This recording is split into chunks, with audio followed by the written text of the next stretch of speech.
Agosto de 1973. Um adolescente assustado reporta um tiroteio fatal próximo a Houston, Texas. Quando eu cheguei lá, eu entrei e vi um corpo nu com ele, atingido com 6 tiros. E vi que o chão estava coberto com plástico. Eu sabia que não tinha sido um simples tiroteio. A descoberta mostrou um crime tão arrepiante que mesmo os detetives de homicídios mais durões ficaram impressionados com a brutalidade.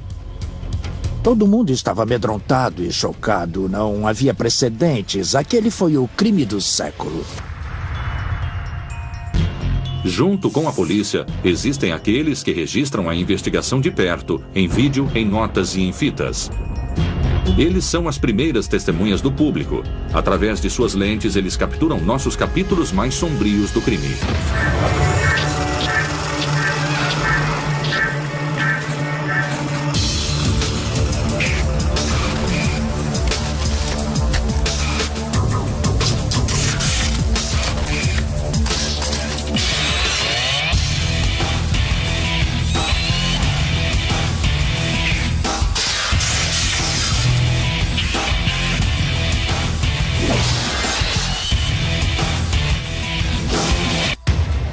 Estados Unidos, Texas, Houston. A maior cidade do estado do Texas, Houston, no começo da década de 70, era um centro em expansão em indústria e comércio no sudoeste dos Estados Unidos. Entretanto, existiam áreas na cidade onde o tempo simplesmente parou. Uma dessas vizinhanças fica no noroeste de Houston e é conhecida pelos moradores como Heights. Numa época, o Heights foi um bairro de classe média alta, mais ou menos na virada do século. Mas por volta dos anos 70, houve meio que uma queda na economia do Heights. Muitos adolescentes perturbados simplesmente não enfrentavam os problemas que tinham em casa e na escola. Alguns pais prestavam queixas dos desaparecimentos. Eles procuravam a polícia, eles procuravam por seus filhos, mas eles eram minoria. A grande maioria dos pais, pelo que me lembro, simplesmente aceitou que seus filhos tinham sumido. Na época, o Departamento de Polícia de Houston não tinha uma divisão de pessoas desaparecidas. Mas eu me lembro que vários adolescentes do Heights, talvez uns 13, tinham sido declarados como desaparecidos no começo dos anos 70. 29 de maio de 1971. Dorothy Hilligeist se despede do seu filho de 13 anos, David, e de seu amigo de 16 anos, Melly Winkle, que estavam indo nadar em uma piscina local no Heights. Os garotos foram vistos pela última vez quando entraram numa van não muito longe da casa dos Hilligeist. Quando eles não voltaram, suas famílias reportaram o desaparecimento à polícia. O método que a polícia usou na época para encontrar adolescentes desaparecidos ou jovens que fugiram foi contatar os amigos, contatar os vizinhos, falar com as pessoas se elas haviam ou não as visto, se ouvir alguma coisa sobre onde elas poderiam estar, esse tipo de coisa. Bem, às vezes nós presumíamos que se um adolescente desaparecia, ele tinha fugido ou simplesmente decidiu passar várias noites com alguns amigos. Mas apesar das garantias da polícia, Dorothy Hilligeist não podia acreditar que seu filho, feliz e extrovertido, com notas acima da média, havia fugido. Com o passar dos meses, a família vasculhou a área de Houston, contratou um detetive particular e até procurou conselhos de uma vidente. E a mãe dele saiu colocando cartazes em postes e em todos os lugares possíveis. Ela realmente estava fazendo de tudo para achá-lo. Os amigos da vizinhança, incluindo Wayne Henley, de 15 anos, ajudaram a colocar os cartazes que ofereciam uma recompensa de $1000, mas ninguém respondeu. Melly Winkle e David Hilligeist simplesmente desapareceram. Adolescente desaparecido. Um ano depois, eles ainda estavam desaparecidos quando Billy Bausch, de 17 anos, e seu amigo Johnny Delhomme também desapareceram. O irmão de Billy, Michael, tinha um histórico de fugas, então a polícia presumiu que Billy havia feito o mesmo. Seus pais tentaram seguir algumas pistas próprias. Eles lembraram que Billy costumava frequentar a casa de um eletricista de Houston que trabalhava na Houston Light and Power Company. Um homem amigável chamado Jim Correll, conhecido pela vizinhança como o Homem dos Doces. Jim Corr ganhou o apelido de o Homem dos Doces porque, quando era mais jovem, sua família era proprietária de uma fábrica de doces, uma empresa pequena localizada no Heights. E de vez em quando ele distribuía doce para as crianças da vizinhança. A maioria das pessoas que moravam perto dele na vizinhança dizia que ele era um cara legal. Ele ajudava as pessoas a consertar o carro, ou então ajudava as pessoas com pequenas tarefas pela vizinhança. Todos gostavam dele. Ele era legal, amigável, ele era um homem muito bonito.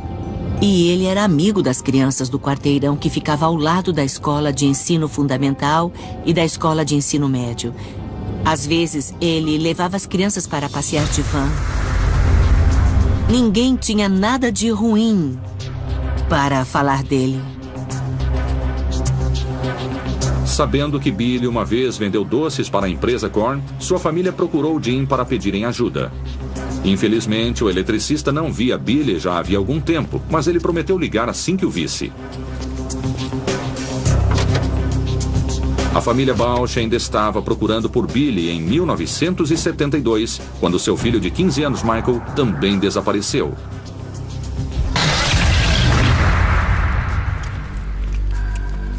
Na quarta-feira do dia 8 de agosto de 1973, de manhã bem cedo, 3 adolescentes viajam para Pasadena, Texas, cidade próxima a Houston.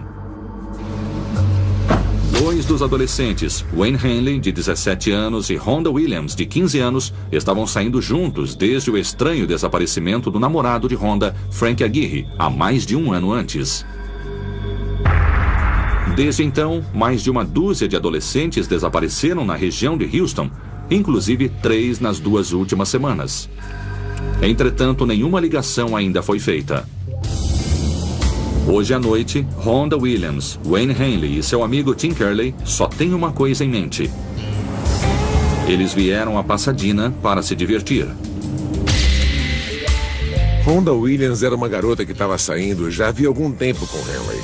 Os pais se separaram cedo e ela não teve acompanhamento familiar. Tim Curley tinha, eu acho, 19 anos na época. E ele só queria saber de se divertir naquela noite. Eles iam fumar maconha, cheirar cola ou o que ele tivesse afim. Às 3 horas da manhã, os 3 adolescentes entraram numa casa da rua Lamar Drive, número 2020, em Pasadena, sem saber que logo se divertir seria a última de suas preocupações. Quarta-feira, 8 de agosto de 1973, 3 da manhã. 3 adolescentes chegam em uma festa no endereço Lamar Drive, número 2020, em Pasadena, Texas. Às 8h30 da manhã, o departamento de polícia recebe uma ligação muito afobada. Eu tinha acabado de chegar para trabalhar com a divisão de detetives. E eu estava tomando minha primeira caneca de café. Aí o tenente Gold apontou para mim e disse: "Vem cá, você tem um tiroteio", e me entregou o endereço, sabe? Quando o sargento detetive David Mullican chegou ao local, encontrou um oficial de polícia de Pasadena aguardando do lado de fora com uma pistola calibre 22 e 3 suspeitos. O oficial os identificou como os adolescentes de Houston, Wayne Hanley, Rhonda Williams e Tim Curley. O primeiro oficial a responder ao chamado naquela manhã foi um policial uniformizado, Jerry Jameson. Ele foi abordado por Hanley, Curley e Rhonda. Eles estavam sentados no meio-fio em frente à casa. E Hanley disse: "Eu acabei de matar um homem, ele está na casa." Aos 34 anos, Mullican era um veterano do Departamento de Polícia de Pasadena há 12 anos. Ele estava prestes a pegar o maior caso de sua carreira. Lá dentro, Mullican encontrou o corpo de um homem sem roupas, deitado de bruços, no corredor que dava para um pequeno quarto. Suas pernas estavam amarradas por um fio de telefone e haviam buracos com sangue em suas costas e ombros. Mas o que o detetive encontrou dentro do quarto era ainda mais chocante. Quando cheguei lá, Eu entrei e vi o corpo nu, com 6 tiros. Eu olhei para dentro do quarto e vi que o chão estava coberto com plástico. E tinha também uma tábua no chão, com algemas presas nela. Tinha todo tipo de objetos sexuais. E eu sabia que aquele não tinha sido um tiroteio comum. O sargento detetive Mulligan encontrou mais 8 pares de algemas enquanto vasculhava a casa, assim como encontrou fita isolante, corda e vaselina. Na garagem, Mulligan encontrou uma van com uma caixa de madeira que lembrava um pequeno caixão. Ele também encontrou traços de cal branca no chão da garagem. Mulligan também descobriu a identidade do homem no corredor. Era o eletricista de 33 anos, Jim Correll, conhecido pelas crianças como o Homem dos Doces.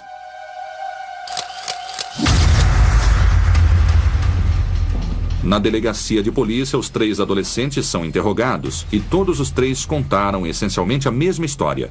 Wayne Hanley disse ao detetive Mulligan que ele conhecia Jim Correll há muitos anos e que ele e muitos outros amigos andavam com o Homem dos Doces pelo Heights antes da recente mudança de Correll para Pasadena.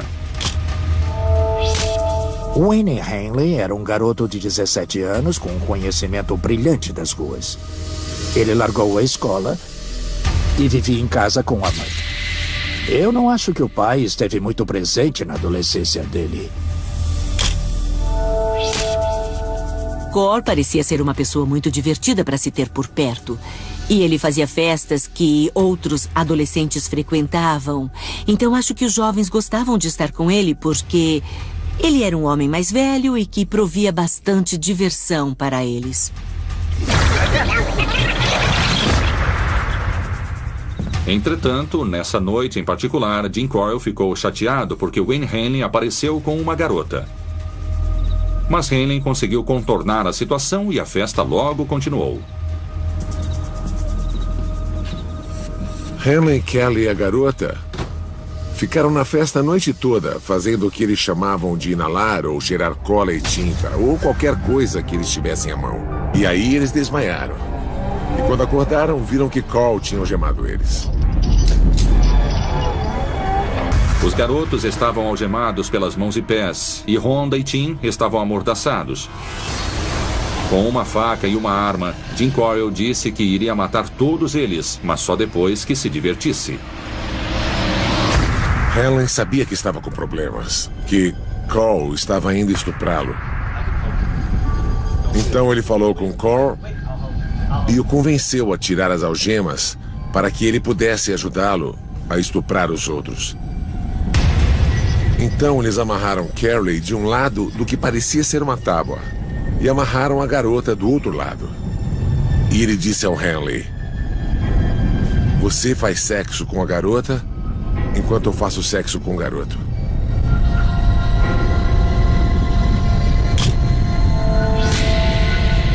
Eu não tenho nenhuma dúvida de que Hanley sabia que se ele não fizesse algo com Jim Correll naquele momento, ele mataria os outros dois. E quando ele conseguiu botar as mãos numa arma, ele começou a atirar até matar Jim Correll.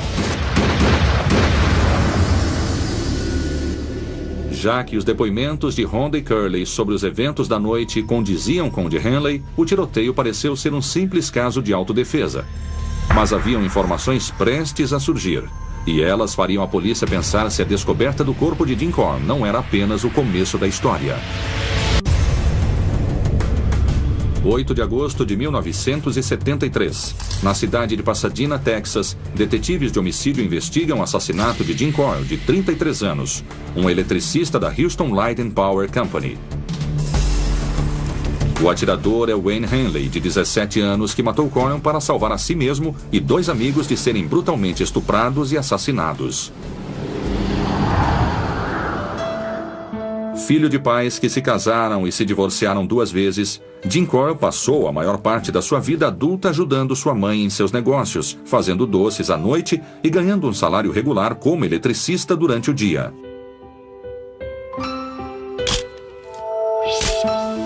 Nossa investigação sobre o passado de Dean nos mostrou que ele era um solitário, uma pessoa meio nômade. Ele passava a maior parte do tempo com adolescentes e ele se mudava a cada poucos meses e tinha poucas amizades fora do trabalho com pessoas de sua faixa etária. A investigação mostrou que Jim Coyle às vezes era visto na companhia de Wayne Hanley e de outro adolescente de 18 anos, David Brooks, também filho de pais separados. David Brooks era um típico adolescente na época. Ele morava no Heights, conhecia bem as ruas, mas era um solitário, passava muito tempo na rua. Os pais de Jim Coyle admitiram que seu filho estava bem deprimido nos dias antes de sua morte e falaram que ele estava com algum problema. Eles compartilharam suas suspeitas com a polícia que seu hábito de ter companhias adolescentes poderia não ser tão inocente quanto parecia. Quando eu voltei à delegacia, eu comecei a falar com Hanley, Curley e Honda. E a princípio, Hanley não falou nada sobre os corpos. E aí ele começou a me falar que esse tinha sido um dos motivos pelos quais ele matou o Cole, porque ele tinha um depósito cheio de corpos. Na verdade, o Hanley me falou sobre esse depósito, mas eu estava bem cético na época. Entretanto, Wayne Hanley tinha testemunhas para confirmar sua história, garotos que haviam desaparecido do Heights: Jones, Coble, Heilegeist. E Hanley achava que saberia como chegar ao depósito em questão. Quando o detetive Mullican confirmou a história com o Departamento de Homicídios de Houston, ele descobriu que os adolescentes Charles Coble e Marty Jones estavam desaparecidos há mais de 2 semanas e nenhum deles tinha perfil para ter fugido de casa. A polícia de Houston também tinha um arquivo de David Heilegeist, que havia desaparecido quando estava indo nadar em maio de 1971. Adolescente desaparecido. 8 de agosto de 1973. Ao fim da tarde, detetives dos departamentos de polícia de Pasadena e Houston chegaram à instalação de armazenamento Southwest Boat no sul de Houston. Eram só vários barracos feitos de metal onde as pessoas guardavam barcos, automóveis ou qualquer tipo de lixo sem utilidade que eles tivessem montado. Wayne Hanley apontou para o depósito de número 11, que era onde ele suspeitava que alguns corpos haviam sido enterrados. E na época nós não acreditamos nele. Mesmo que tenhamos encontrado coisas bizarras na casa, não acreditamos que tinham vários corpos enterrados naquele barraco. Entretanto, o barraco estava trancado. Então eu fui até o escritório da gerente e perguntei para quem ela estava alugando. E ela me informou que era Jim Coyle. Quando abrimos a porta, Hanley ficou mais branco que um lençol. E quando eu olhei para o garoto, eu vi que ele falava a verdade. Lá dentro, a polícia encontrou um chão de terra parcialmente coberto por 2 pedaços de carpete.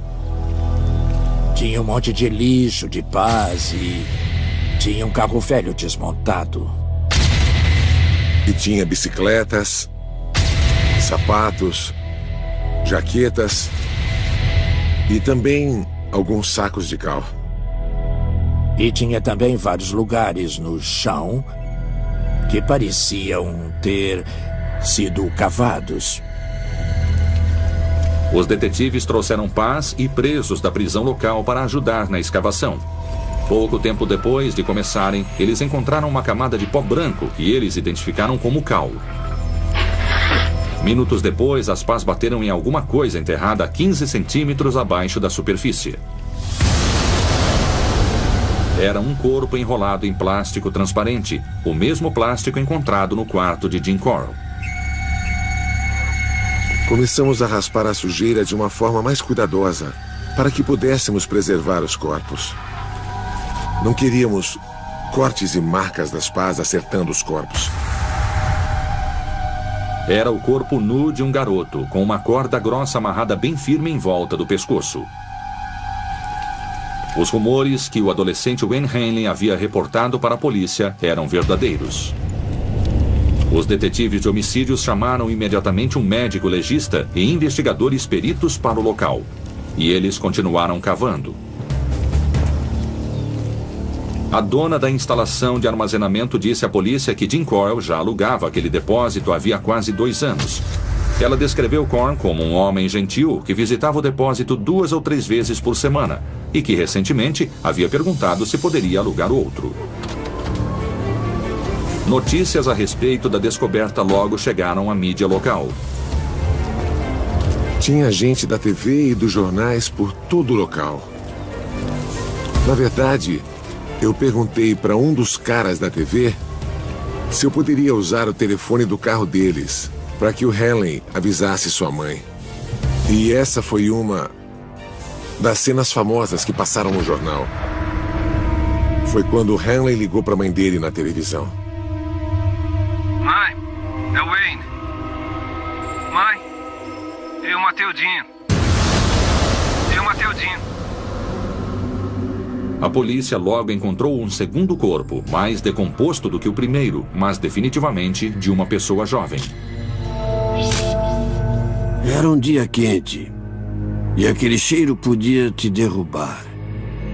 Todos estavam muito chateados. Acho que ninguém nunca tinha visto algo como aquilo.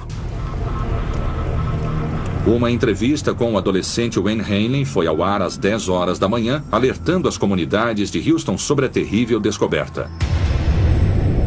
O nome Jim Coyle era conhecido no Heights, e o jornal alastrou uma onda de medo em todas as famílias cujas crianças desaparecidas mantinham contato com o homem dos doces. No Departamento de Homicídios de Houston, detetives reuniram os arquivos dos adolescentes que já estavam desaparecidos há muitos anos. Eles incluíam quase 50 jovens somente do Heights. A polícia dividiu o depósito em setores e sistematicamente começou a cavar. À medida que a noite adentrava, outro corpo foi descoberto. E depois outro. E depois mais outro. Parece que a cada lugar que cavavam, eles encontravam outro corpo. E em todas as vezes que um novo corpo era encontrado, eu tinha que correr uns 180 metros para o telefone mais próximo para ligar para o meu escritório e dizer: encontraram outro corpo. Por volta de meia-noite, 8 corpos haviam sido recuperados e enviados ao médico legista para autópsia e identificação. No local, os investigadores peneiraram o solo para encontrar evidências. Quando começamos a fazer a diagramação dos diferentes locais, alguns deles eram bem profundos. Tinha um corpo e terra, outro corpo e mais terra, e um corpo em cima do outro. A busca ainda não acabara, e ao raiar do dia seguinte o caso teria uma reviravolta que ninguém, nem mesmo os detetives mais experientes, podiam imaginar. A gente gosta de pensar que somos durões com experiência nisso, mas nós todos ficamos absolutamente chocados. Tinha sido o crime do século.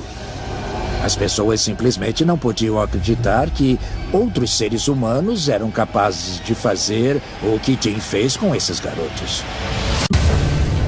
Quinta-feira, 9 de agosto de 1973. A descoberta de 8 corpos enterrados em um depósito em Houston é a manchete dos jornais em todos os Estados Unidos e no mundo. No centro da história está o eletricista de 33 anos, Jim Coyle, que a polícia acredita ser o responsável pelo desaparecimento de garotos da região de Houston, num bairro conhecido como Heights. As notícias que eu vi nos jornais na época eram bem detalhadas, ao ponto que você sabia que existia algum tipo de abuso sexual acontecendo com esses indivíduos. E até mesmo os pais que moravam longe, como em Austin, estavam tendo muito cuidado como para onde seus filhos iam sair, porque depois daquela noite tudo foi aos jornais, foi tudo muito assustador. O herói do momento era o adolescente Wayne Hanley, que levou a polícia até o depósito e impediu que Coryell adicionasse seus amigos Rhonda Williams e Tim Curley à sua lista de vítimas. Não havia dúvidas que na época em que Hanley matou Cor, sob a lei ele estava agindo em defesa própria e dos seus amigos Rhonda e Tim. Mas com 8 corpos já recuperados e com a procura por outros em andamento, o sargento detetive David Mullican não acreditava que Jim Coryell tivesse agido sozinho. Ele tinha mais algumas perguntas para Wayne Hanley, que ainda estava sob custódia na delegacia de polícia de Pasadena. Estabelecemos uma comunicação muito boa e eu o tratei bem. Ele ficou agradecido por aquilo e foi muito honesto comigo. Hanley foi tão honesto que logo ficou claro que sua conexão com o caso não foi acidental. Ele sabia os nomes de algumas das vítimas porque ele estava presente quando elas se encontraram pela primeira vez com o Homem dos Doces. Quando descobrimos o primeiro corpo e o Hanley afirmou, esse é o Dre Mala, então eu soube que ele tinha tido um papel significante na história. E que íamos achar o que ele disse que tinha ali. A relação de Wayne com Dean era que Dean era manipulador dele. Eu acho que Cole tinha muita influência na vida dele. E começou a cultivar essa relação quando ele ainda era bem jovem, com uns 14 anos. A relação de Hanley com Dean era de um cafetão. Ele procurava jovens rapazes para Dean fazer sexo com eles. Procurava nas ruas do Heights e em qualquer lugar que ele pudesse. Ele os atraía para casa sob o pretexto de, saber fumar maconha ou usar algum outro tipo de droga ou que eles iam ter uma festa. E era desse jeito que ele atraía os garotos para ir à casa de Dean.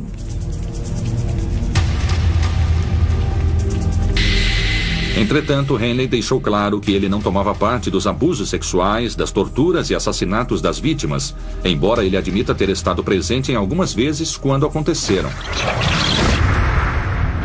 Mas outra testemunha contou uma história bem diferente. Mais cedo naquela manhã, o empreiteiro Alton Brooks chegou ao departamento de homicídios de Houston. Com ele, seu filho de 18 anos, David, tinha informações que causariam uma completa reviravolta no caso. O adolescente admitiu ter ajudado Wayne Hanley a procurar adolescentes da vizinhança para Jim Coryell.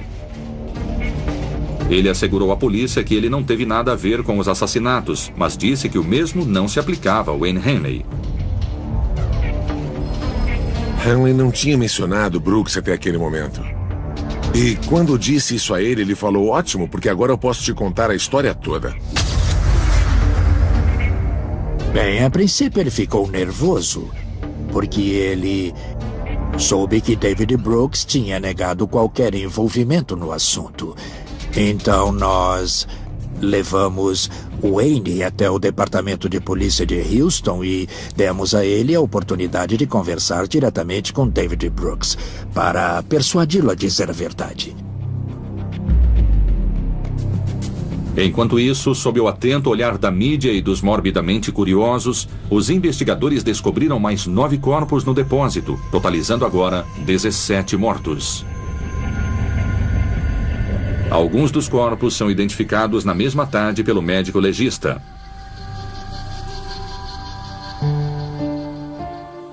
Os irmãos Donald e Jerry Waldrop foram identificados pela descrição que a família fez de suas roupas.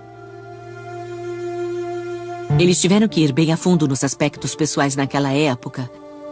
Muitos desses garotos tinham tido exames dentários e raios-x dentários. Então, aqueles que eram identificados primeiro tendiam a ser aqueles melhores preservados. Muitas outras famílias contataram os departamentos de polícia de Houston e Pasadena para falar sobre seus filhos desaparecidos e procurar respostas, mas temerosos a respeito de quais respostas poderiam receber. Eu tenho dó dos pais com quem conversei. Eu não poderia descrever nada além de choque.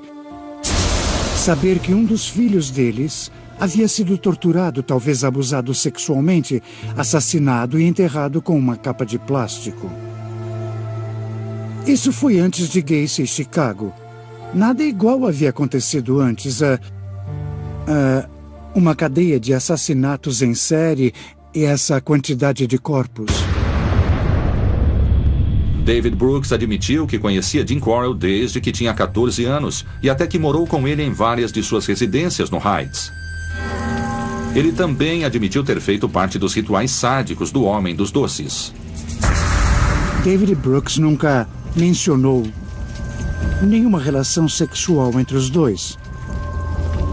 Entretanto, eu acho que era ele que aliciava esses garotos para que ficassem amigos, para conhecerem Jim Corr, cujos motivos nós bem sabemos eram sexo, tortura e, eventualmente, assassinato. Foi David Brooks quem apresentou Correll a Wayne Hanley no fim de 1971. E ele pode ter sido uma potencial vítima a princípio. Mas, por algum motivo, Correll gostou dele e ele concordou em se engajar nas atividades de procurar garotos com David Brooks. Então ele foi poupado. Correll prometeu a Hanley $200 por cada garoto que ele trouxesse. Isso acabou se tornando também uma relação de negócios. Eles usaram o truque da algema em vários garotos. O Hanley se algemava, mas guardava a chave no seu bolso de trás. E depois ele se libertava. Aí ele dizia para os garotos, tenta fazer isso também. Mas eles não tinham a chave e ficavam presos. Ambos os garotos contaram histórias terríveis de angústia e crueldade nas mãos de Jim Correll. Ele esticava um lençol de plástico no chão e colocava a tábua em cima. E aí ele se divertia com suas vítimas. E, depois de matá-las, ele as embrulhava com o plástico. Não ficava nada no carpete. Nenhum sinal. Ele os embrulhava no plástico, colocava na caixa e os levava para onde iam ser enterrados. David Brooks jura que ele nunca matou ninguém e que, na verdade, até salvou um jovem chamado Billy Hidinger ao convencer Correll a deixá-lo ir. Ele também admitiu estar presente durante alguns dos assassinatos e também disse os nomes de algumas das vítimas, incluindo Billy Bouch e Johnny DeLome. Uma vez, David Brooks começou a falar como se fosse quase uma máquina. Nossa, foi muito monótono. Não tinha paixão, parecia que ele estava recitando os eventos e foi muito sombrio. Enquanto ele negava tomar parte nas torturas, Wayne Hanley confirmou seu envolvimento direto em alguns dos assassinatos. Ele me contou sobre um dos assassinatos que ele cometeu. Pegou uma arma e colocou na boca do cara enquanto ele estava sentado assim amarrado. Aí ele puxou o gatilho. Foi um dos colegas de turma dele da escola. Eu fiquei chocado com a quantidade de nomes que tanto Hanley e Brooks se lembraram. A ordem em que eles foram mortos e onde foram enterrados. Eles não esqueceram nada. Ainda faltam mais corpos. Mais tarde, naquela quinta-feira, Wayne Hanley acompanhou os detetives para uma área arborizada não muito longe do lago St. Rayburn, a 240 quilômetros a nordeste de Houston. Hanley conseguia. Ele nos dizia exatamente para onde ir. Dirigimos por essa estradinha de terra por um tempo e ele disse, para, tem 2 corpos aqui. Saímos e havia mesmo 2 corpos ali. Na manhã seguinte, voltamos para lá e ele nos mostrou onde os outros 2 corpos estavam. 3 das vítimas foram estranguladas por cordas amarradas firmemente em volta do pescoço. A 4ª estava amarrada com um laço de carrasco. Os 4 corpos mostravam sinais de tortura e mutilação. Mais tarde, naquela sexta-feira, 10 de agosto de 1973, Brooks e Hanley levaram a polícia para um terceiro local, próximo à pequena comunidade praiana de Hyde Island, a 130 quilômetros ao sul de Houston. Uma equipe de mídia foi junto enquanto ele apontava os locais onde haviam corpos enterrados. Tinha uma enorme pilha de areia ali perto da orla da praia. Brooks estava examinando o lugar, com todos aqueles delegados perto dele. Eu pensei, meu Deus, essa é a chance de eu fotografar os dois juntos.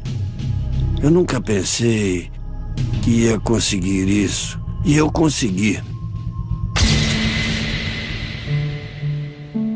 Eles tinham 17, 18 anos e eles tinham entrado numa situação que ia determinar o resto da vida deles e dava para ver isso em seus rostos. E eu pensei que desperdício não só de suas vidas, mas também de todas aquelas jovens vidas. E essa imagem fica voltando para mim. Wayne Hanley e David Brooks levaram a polícia a mais 6 pontos de enterros em Hyde Island, aumentando a quantidade de corpos para possíveis 27.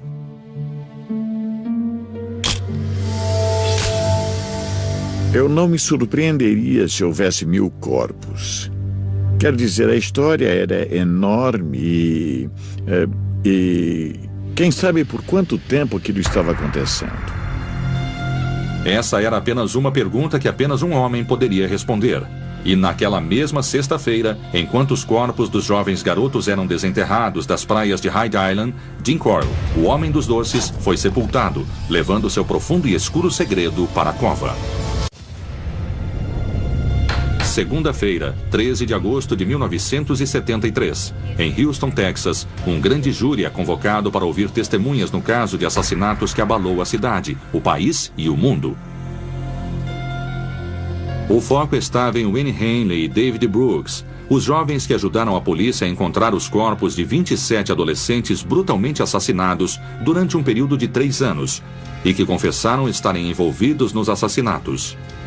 A reação foi especialmente forte no Heights, uma vizinhança de Houston onde 18 das vítimas viveram e morreram. A comunidade ficou muito indignada, porque algo assim podia não ter sido bem investigado. Eu sei que um dos pais reclamou bastante na época e falou sobre a quantidade de medidas que podiam ter sido tomadas para evitar a morte de seus filhos. Nós tínhamos 2 famílias de irmãos cujo caso deve ter sido especialmente difícil para as famílias. É difícil perder um filho, mas perder 2, e sob essas circunstâncias deve ter sido terrível. Era difícil para muitos entender o poder que Jim Coyle parecia ter sobre seus cúmplices adolescentes. Eu acho que Jim foi um grande manipulador para David Brooks e Wayne Hanley. Ele tinha bastante influência sobre os dois. Os dois eram bem inteligentes, conheciam as ruas, mas eram muito imaturos e muito jovens quando caíram sob a influência de Jim. Ele realmente foi uma pessoa terrível. Eu não acho que nenhum dos dois teria se engajado nesse tipo de atividade por conta própria. Eu acho que alguns dos atos que eles cometeram foi por medo do que poderia acontecer com eles. Mas com o passar do tempo, eu acho que o Wayne se envolveu mesmo nisso. Tinha uma coisa de poder para ele. Ele tinha poder sobre a vida e a morte. E ele pode ter ficado viciado nisso.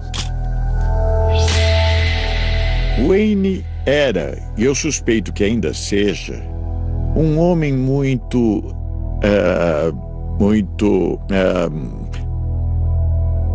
inteligente, que foi seduzido por sua esperteza. Ele teve um pai abusivo, uma mãe fraca. Ele largou a escola ainda muito jovem e embarcou numa vida muito dissoluta, e eu acho que Cor foi o pai que ele nunca teve, e ele o guiou para uma vida terrível. Qualquer que tenha sido o motivo, Hanley estava disposto a arriscar a vida de seus amigos da vizinhança e da escola. Curley e a namorada de Hanley, Rhonda Williams, testemunharam na sessão de 13 de agosto, relembrando sua assustadora experiência durante as primeiras horas da manhã de 8 de agosto. Ficou claro para as testemunhas da sessão que na noite em que ele atirou em Jim Coyle, a intenção de Wayne Hanley era oferecer Tim Curley para ser a próxima vítima do Homem dos Doces. Um jovem chamado Billy Hidinger também testemunhou, admitindo que também foi vítima dos desejos sádicos de Jim Coyle. Em 73, quando desenterramos todos os corpos, já tinha se passado 2 anos desde o incidente com Hidinger. Ele era o único sobrevivente conhecido que havia passado por aquilo e que viveu para contar a história. Em outubro de 1973, todos os corpos, com exceção de 6, haviam sido positivamente identificados. A polícia encerrou a busca por mais vítimas no fim de setembro, apesar de rumores de mais corpos enterrados em outros lugares. Nós não conseguimos mais nenhuma informação ou evidência que indicasse que haviam mais de 27 vítimas, porque Wayne Hanley e David Brooks só sabiam a respeito de 27. Mas é bem possível, de fato, é bem provável que ainda existam outras que eles não sabiam. Em 1974, David Brooks alegou ser culpado por um dos assassinatos, pela morte do adolescente Billy Lawrence. As evidências contra Brooks eram que... Bom, o fato é que ele confessou. Isso foi o principal. E sua associação com Hanley e com Dean Coyle. E ele admitiu estar presente quando alguns dos assassinatos foram cometidos. Aquilo foi o suficiente. O julgamento de Wayne foi um circo para a mídia. O único outro julgamento que eu consigo lembrar e que se compara foi o do O.J. Simpson sem a televisão no tribunal. O próprio julgamento foi uma situação bem anticlímax à medida que as notícias surgiam. Quer dizer, os fatos estavam ali e, essencialmente, a defesa tentou conter o vazamento de uma catarata, o que era impossível, e foi sumariamente condenado. Wayne Hanley foi condenado a 6 penas simultâneas de 99 anos, enquanto David Brooks recebeu uma pena de 99 anos. Em 1994, o escritório de médicos legistas fez outra descoberta no caso, utilizando uma combinação de arte e ciência conhecida como reconstrução forense. Nós pedimos a um artista que fizesse desenhos a partir dos crânios. Ela fez um excelente trabalho. O artista forense Lois Gibson utilizou uma fotografia em tamanho real do crânio para traçar um esboço correspondente em papel e acetato transparente. Quando Cecil Wingo me deu o crânio do caso Jim Coyle para trabalhar, era apenas a 2ª vez que eu fazia uma reconstrução. E quando eu fiz a reconstrução daquele crânio, eu pude perceber que se tratava de um garoto jovem e atraente e que tinha toda a vida pela frente, e isso foi muito triste. Eu me lembro quando o Cecil Wingo olhou para o retrato e quando ele viu, ele fez oh, e aí levou o retrato embora. E aí foi óbvio. O crânio pertencia a Mark Scott, de 18 anos. Pensava-se que ele havia fugido de casa no início de 1972, após problemas com a justiça. Agora, décadas depois, 3 dos corpos ainda precisam ser identificados. Comparações de DNA foram inconclusivas, mas a busca continua.